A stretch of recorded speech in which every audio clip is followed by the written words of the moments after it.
এখন chief justice থেকে জাস্টিসদের নিয়োগ দেয় সরকার, বেঞ্চ দেয় চিফ জাস্টিস, সেখানে একটা সরকার ইনফ্লুয়েন্স থাকে, তখনও ছিল, এখনো আছে, আমি এখনো আছে বলছি। এবং কে অ্যাপিলেট ডিভিশনে যাবে এটাও সরকার নির্ধারণ করে, প্র্যাকটিক্যালি প্রাইম মিনিস্টার।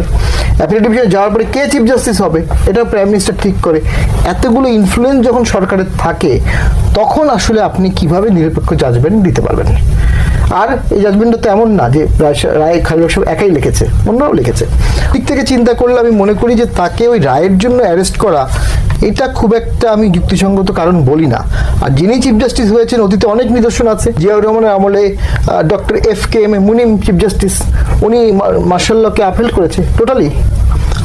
এবং উনি তো PhD করা লোক ছিলেন, FKM Munim university of London থেকে PhD, ওটা বইও আছে legal aspect of martial law, আমরা মার্শাল লর উপর PhD ছিল। তো বেসিক্যালি কোন চিফ জাস্টিস আসলে নিজে স্বতন্ত্রভাবে কাজ করতে পেরেছে বাংলাদেশে? একটা যদি মিডিয়া সঠিকভাবে কাজ না করে, পলিটিক্যাল পার্টিগুলো কম্পিটিটিভ না থাকে, ভোটে অংশগ্রহণ করতে না পারে, অনলি জুডিশিয়ারি একজন দুজন পাঁচজন মিলে কোনো পরিবর্তন করতে পারবে না। এবং সেটা যে তখন হয়েছে সেটা এখনো হচ্ছে।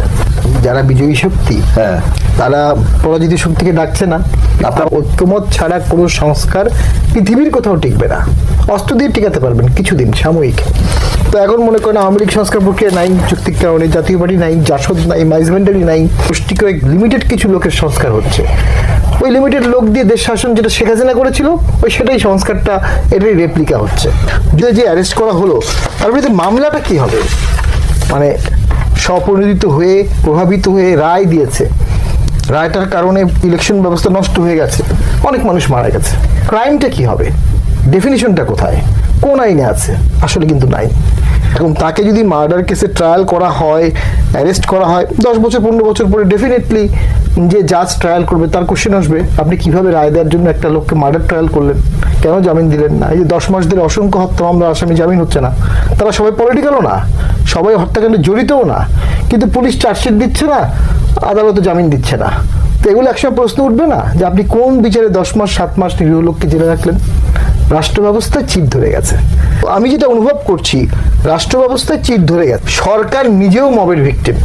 সরকার নিজেও শপথ নেওয়ার পর থেকে নিজের মন খুলে কাজ করতে পারেনি, কারণ যারা তাকে নিয়োগকর্তা তারা তাকে হুমকি দিচ্ছে, তাদের বিরুদ্ধে মব হবে, তাদের বিরুদ্ধে ভিডিও ছাড়া হবে, তাদের বিরুদ্ধে কথা বলা হবে, এই সমস্ত কিছু।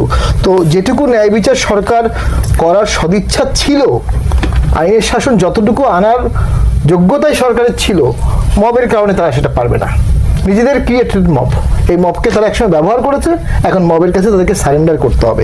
এই সরকার তো দেশ চালাতে পারছে না, যে কোনো কারণেই হোক, কারণ এই যে দ্বৈত সত্তা আছে।